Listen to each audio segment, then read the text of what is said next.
Hey guys, Campbell in shop again today. I wanted to show you what we're doing. I was talking about for that 38 Plymouth, and in the other video I did call it a 37, but it's 38. For the 38 Plymouth, we're going to build a 283. That's the plan. We got a block right here. Let me switch you around. Block's right here. Now it sat in the guy's barn or his garage, whatever it was, for quite a while. And there was a lot of surface rust all over it. We're going to have it bored out, so the cylinders I'm not too worried about. But we want to remove any rust on the outside. Now I already did one end, and we flipped it around. So we're going to do rust removal by electrolysis. That's why there's a wire hooked into this.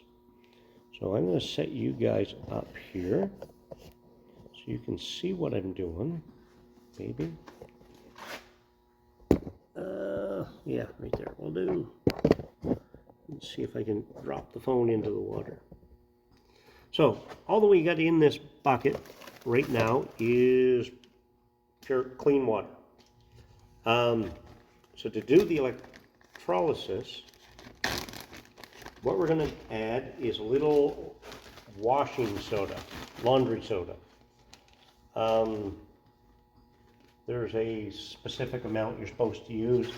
This is how much I got, so that's exactly the right amount. I'm just going to mix that up a little bit, get it to dilute or to dissolve into the water. The only purpose of it, now I could have done that separately from this and diluted it in a cup of water first. And had I thought of it before I did it, I probably would have done that. So its only purpose is it makes the water more conductive, basically. I've got this standing off of the bottom. Actually, I got a piece of plywood in the bottom so this doesn't break through the plastic tote. And then I've got 3 little blocks of wood to hold it up, standing proud of the bottom. Hooked to the block, or to whatever it is you're trying to remove the rust from, is the negative terminal from your power source. Then you have to have an anode or a sacrificial piece of material. In this case, it's a piece of 1/4-inch steel. I'm going to put it right there. It has a cable hooked to it as well. It's bolted to. It's going right here to the positive of our power source. Pretty straightforward. I've got that tied up with a tie wrap, or a zip tie, so it doesn't fall into the water and zap us. The other end of this one is hooked. Oh, there we are. Negative terminal. Now what I've got to power this is, and I'm going to lift you guys up, this little wee cheapy battery charger. It does 10 amps only. It'll go 6 volt or 12 volt, but 10 amps is right in the sweet zone for doing this. I've seen people with bigger charger turn them down to about 10, or with an external power source turn it down to about 10 amps. Then all I have to do is plug it in, which I probably, I'm going to shake you around while I try to plug this in. Can't do it one-handed. There we go. Power's on. A little light on. Now, I'm going to set this over here out of the way so it can't possibly get wet. And within a few minutes, we should start seeing some bubbling happening. Now there's some, I can see in that cylinder a bunch of that soda. There we go. So now, it'll start bubbling off, and it will convert that rust. Now, how it'll work, Am I going to give you the scientific, how the chemistry works answer? Probably not.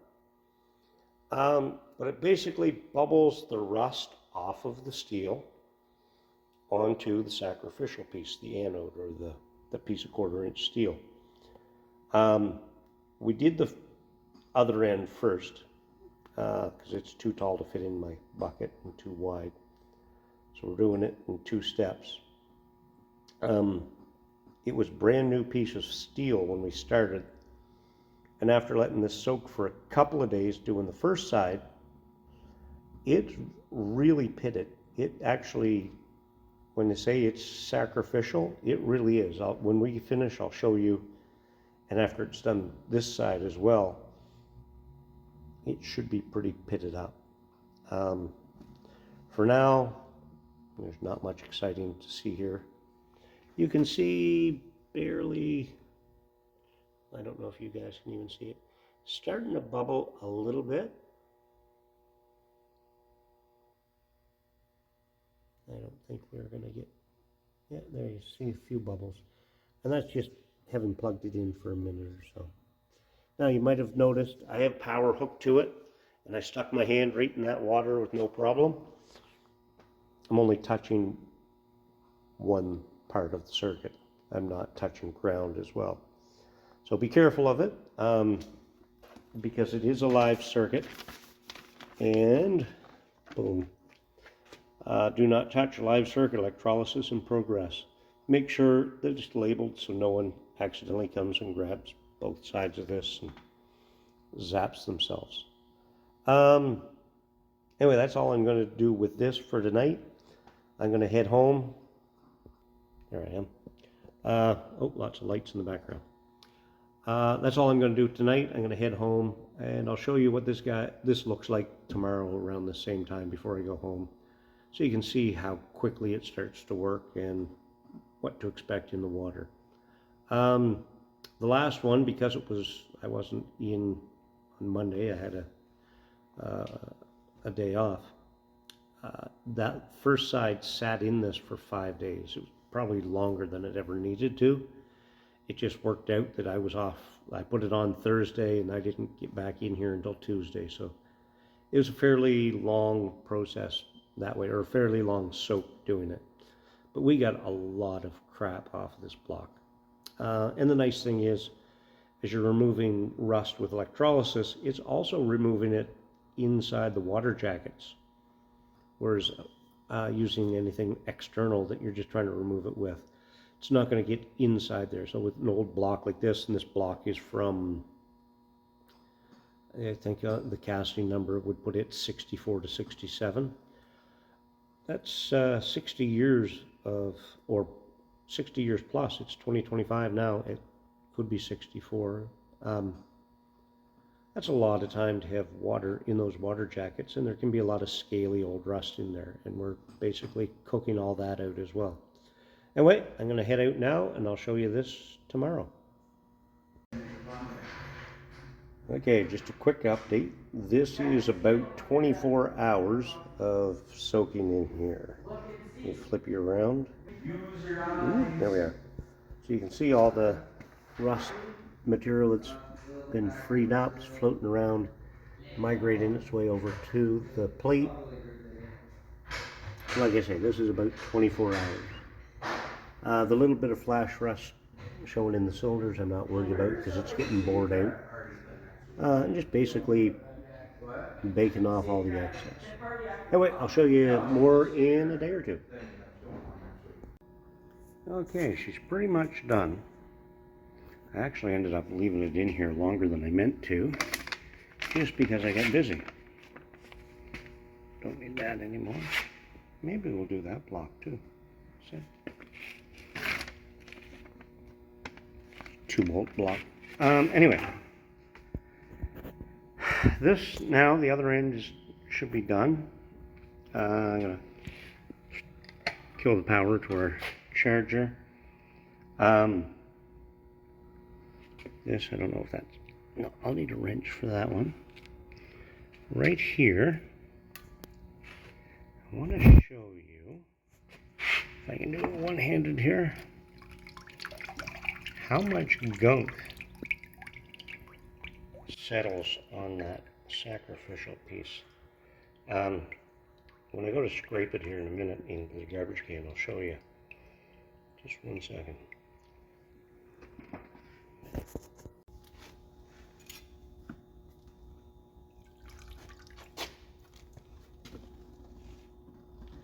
There's what we get off of it.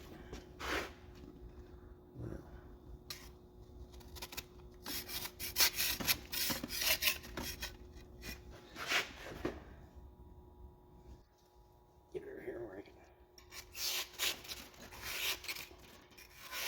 get an idea of the amount of rust and crap that was baked out of that block.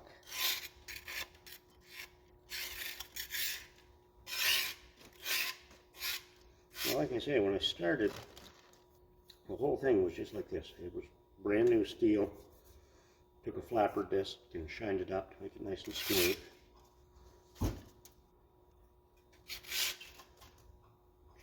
And it really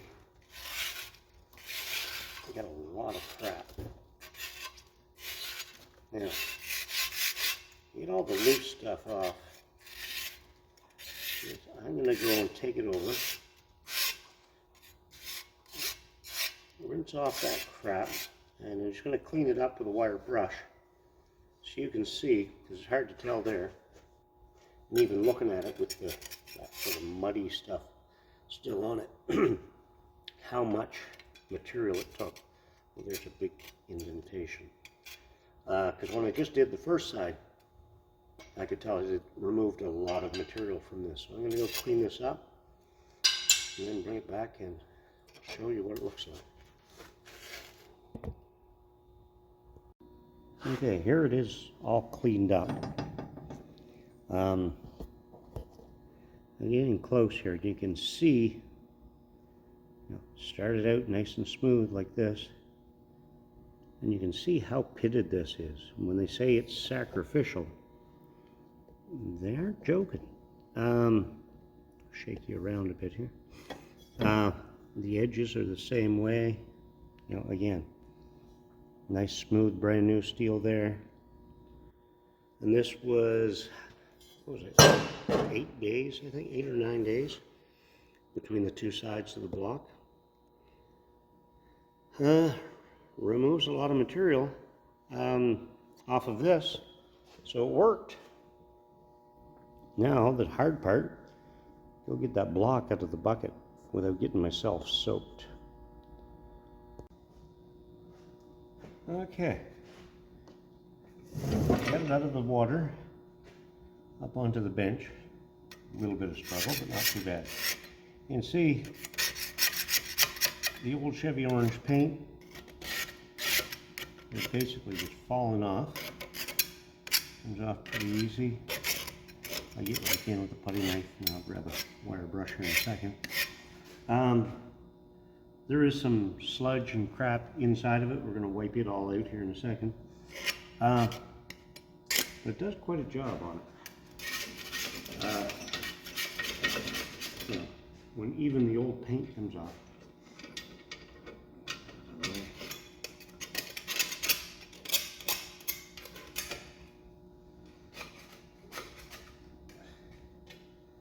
Let me grab the wire brush. Okay. Wire brush and a little one. Now that line's just the surface of the water was. So. Now, is it as effective as hot dipping it at the machine shop? I don't know. Couldn't tell you.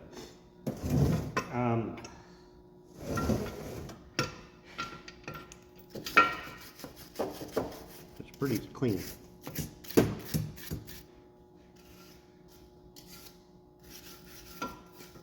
And if I go inside the cylinders, I don't know, oh, I guess you guys didn't see me. If I do inside the cylinder with that, again, it's brass, not really going to do any damage, and this thing's getting bored out anyway, so unless I make a gouge deeper than 60 thousandths, we're not really going to damage anything. I do like that everything is so clean inside.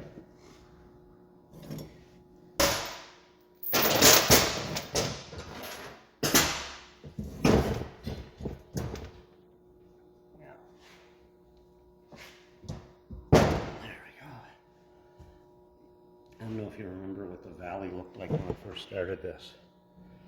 It was, oh, where'd we go? It was pretty rusty. There now, no rust. A little bit of light surface here from just sitting next to the water. I don't know if you guys can see. There we go.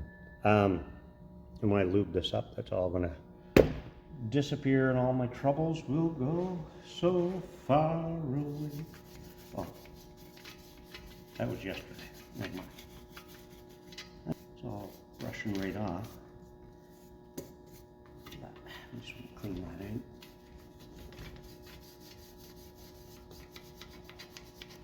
Yeah, once I do that, then I wipe that with a rag. That's looks just like brand new there.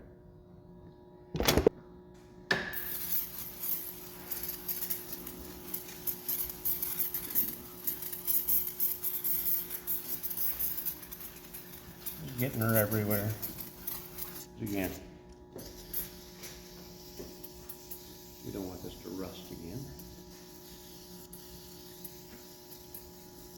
Front. And that'll do most of that. And then the cylinders, just gonna spread it around, make sure we get everywhere.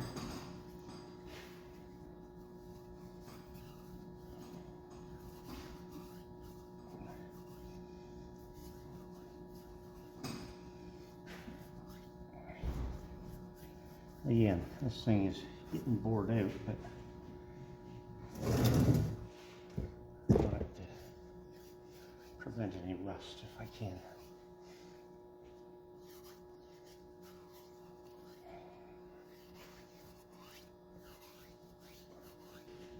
And I'm pleased with that. Oh, you guys get bumped. So now, if you look at it, let me just go like, oh, there we go, so I can see what's going on. Compared to what we unloaded out of the trunk of the car a couple of weeks ago, it's actually starting to look like something.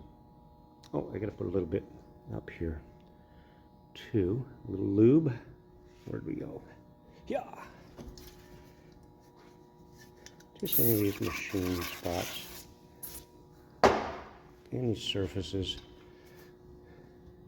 Now the outside of it, eventually I'm going to clean up and paint, so I'm not too worried about it.